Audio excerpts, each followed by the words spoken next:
Hai, Assalamualaikum warahmatullahi wabarakatuh. Okey, bersama dengan saya Cikgu Nadira.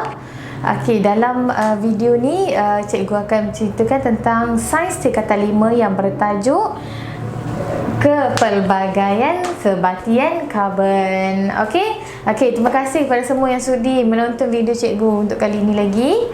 Okey, sepanjang video ni kita akan belajar tentang apa itu sebatian karbon.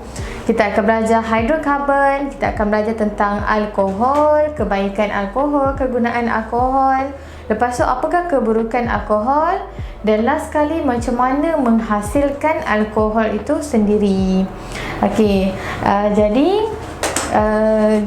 kena stay tune lah, tengok cikgu punya video ni sampai habis. Okey, yang pertama sekali kita nak belajar apa itu sebatian karbon. Okey, karbon ni dia adalah unsur. Okey, semua tahu kan dalam periodic table. Okey, jadual berkala tu, okey, ada karbon. Karbon adalah unsur yang bukan logam. Okey, jadi karbon ni dia sangat unik. Sebabnya dia boleh dia berupaya untuk bergabung secara kimia dengan unsur-unsur lain untuk membentuk sebatian karbon. Okey, sebab itulah kita panggil sebagai sebatian karbon, sebab karbon tu sendiri dia boleh bergabung dengan unsur-unsur lain. Okey, jadi bila dia bergabung, karbon ni dia akan bergabung secara kimia sama ada satu unsur ataupun lebih unsur yang lain. Okey, jadi bila dia dah bergabung secara kimia ni, dia akan bentuk sebatian karbon. Tapi sebatian ni pula kita akan bahagikan kepada dua jenis, iaitu ada sebatian karbon yang organik, ada sebatian yang tidak organik. Jadi jom kita tengok apa perbezaan antara sebatian organik dan tidak organik ni. Okey, first kali kita tengok dulu sebatian organik dan tidak organik ni, dia punya persamaan dia sama, iaitu dua-dua sebatian ni mempunyai unsur karbon.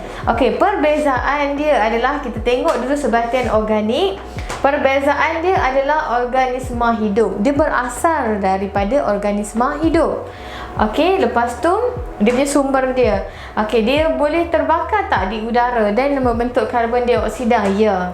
Okey, maksudnya dia boleh terbakar di udara membentuk karbon dioksida. Jadi bila dia boleh terbakar, maksudnya dia boleh berinteraksi dengan oksigen.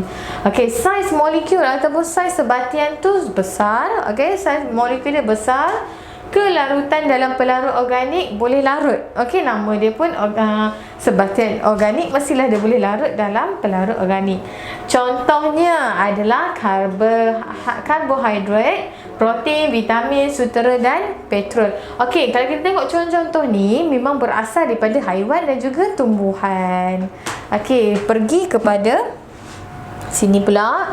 Benda bukan hidup. Sumber dia adalah daripada benda yang bukan hidup. Dia boleh terbakar tak di udara? Tidak, tak boleh berinteraksi dengan oksigen lah. Maksudnya tak boleh terbakar. Saiz molekulnya kecil, tidak boleh larut dalam larutan organik, dan contohnya adalah karbon monoksida, kalsium karbonat dan karbon dioksida. Okey, kalau tengok dekat sini, ini semua memang bukan hidup lah, daripada batu-batuan. Contohnya karbon monoksida, kalsium karbonat ni berasal daripada batu mamar. Tahu kan batu mamar warna putih tu. Okey, dah settle dah yang ni. Kita pergi kepada hidrokarbon dan sumbernya. Okey, apa itu hidrokarbon? Maksudnya dia ada karbon ni, dia bergabung dengan apa? Okey, jadi sebatian hidrokarbon ni adalah sebatian di antara karbon dan juga hidrogen sahaja. Okey, jadi karbon dia bercampur dengan hidrogen, kita panggil hidrokarbon. Okey, jadi sumber dia berdatang daripada petroleum, gas asli dan juga arang batu. Jadi kalau kita tengok pada petroleum ni adalah bukan sisa haiwan dan tumbuhan yang berjuta-juta tahun dulu yang tertimbun di dalam dasar laut. Okey, jadi lama-lama dia membentuk petroleum. Gas asli, okey, arang batu. Arang batu ni daripada gas asli daripada lapisan bumi. Okey, dia ada di antara, dia terperangkap di antara petroleum dan juga batuan tidak telap. Okey, dia terperangkap antara situ, itulah kita panggil gas asli. Okey, dan last sekali arang batu, dia berasal daripada tumbuhan yang tertimbus di dalam di bawah tanah berjuta-juta tahun yang dahulu. Okey, membentuk arang batu. Okey, jadi dah habis dah pasal hidrokarbon. Pasal karbon dah habis. Sekarang kita pergi yang lain pula, iaitu alkohol dan juga kesannya. Okey, apa itu alkohol? Okey, alkohol ni lazimnya dia biasanya dikaitkan dengan minuman keras kan. Biasanya orang kata oh alkohol tu arak kan, minuman keras, dan mengakibatkan banyak masalah, terutamanya masalah kesihatan. Jadi kita nak tahu dulu apa itu alkohol. Kita belajar dulu pasal alkohol. Alkohol adalah sebatian, okey, dia sama macam karbon tadi, cuma ni alkohol dia adalah sebatian yang alkohol adalah sebatian yang mengandungi 3 unsur. Okey, dia ada unsur karbon, okey, dia ada juga karbon kita tadi, hidrogen dan juga oksigen. Okey, dia ada 3 unsur tu. Okey. Dan dalam sebatian alkohol ni dia ada kumpulan yang berfungsi iaitu hidroksil, OH. Okey, dia ada kumpulan yang berfungsi. Jadi kalau kita nak tahu alkohol ke tak sesuatu sebatian tu, nama-nama dia biasanya berakhir dengan ol. Contohnya metanol, etanol, propanol. Ol belakang tu menyatakan ibu dia adalah daripada alkohol. Okey, jadi kita nak pergi kepada sifat fizikal alkohol. Yang ni cikgu tak tulis kat sini, cikgu bagi tahu je lah. Okey. Sifat fizikal alkohol dia adalah dalam bentuk cecair. Okey, tak ada lagi alkohol dalam bentuk pejal, cecair. Dia tidak berwarna, berbau sedap, mudah meruap, okey, mudah terlarut. Okey, bila kita bercampur dengan air dia boleh larut dan boleh larut dalam pelarut organik. Okey, dia punya kegunaan alkohol. Okey, selain daripada kita tahu alkohol untuk buatan minuman keras, lain lagi adalah sebagai bahan api. Okey, sebabnya dia ada kumpulan OH tadi tu. Okey, dia boleh jadi bahan api sebagai pelarut organik. Okey, boleh membuat minuman beralkohol, minuman keras, membuat minyak wangi. Macam mana buat minyak wangi nanti kita tengok. Okey, membuat ubat dan juga sebagai antiseptik. Okey, sebagai ubat antiseptik daripada alkohol. Okey, kita tengok kepada sifat kimia alkohol. Kita tengok daripada pembakaran dan juga pengesteran. Okey, kita panggil ester. Okey, pembakaran, macam kita tengok tadi, memang betul alkohol ni dia mudah terbakar. Okey, dan bila dia bakar tu, kita bakarkan dia nyalaan biru tanpa jelaga. Okey, dia akan menyala dengan nyalaan biru tanpa jelaga. Cantik warna dia, biru tanpa jelaga. Dia juga okey, bila dah membakar ni biasalah dia akan hasilkan karbon dioksida dan juga air. Okey, jadi ini dia punya equation dia, iaitu alkohol bercampur dengan oksigen. Sebab apa oksigen? Sebab kita kata dia boleh terbakar, membentuk karbon dioksida dan juga air. Okey, seterusnya sifat kimia alkohol, kita tengok kepada proses pengesteran. Okey, alkohol ni boleh bertindak balas dengan asid sulfurik. Sebab asid sulfurik ni sebagai dia punya mangkin. Okey, lepas tu ester ni biasanya orang guna untuk buat minyak wangi. Sebabnya ester ni dia berbau harum. Satu lagi, dalam perindustrian makanan, ester ni digunakan sebagai penambah perisa.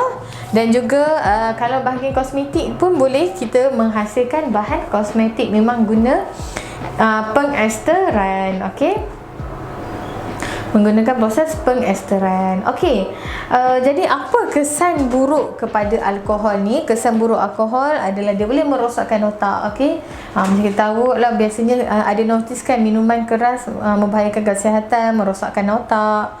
Okey, merosakkan hati, buah pinggang dan juga arteri darah. Okey, saluran darah. Okey, akan menyebabkan mabuk sebab minum terlalu banyak dan hilang keupayaan mengimbangi badan. Bila selalunya mabuk, tak boleh nak kawal diri sendiri. Okey, pemikiran menjadi tidak waras. Lepas tu dia boleh menghakis permukaan dalam perut dan menyebabkan gastrik. Kerap sangat minum, perut punya lapisan pun akan menipis dan menjadi gastrik.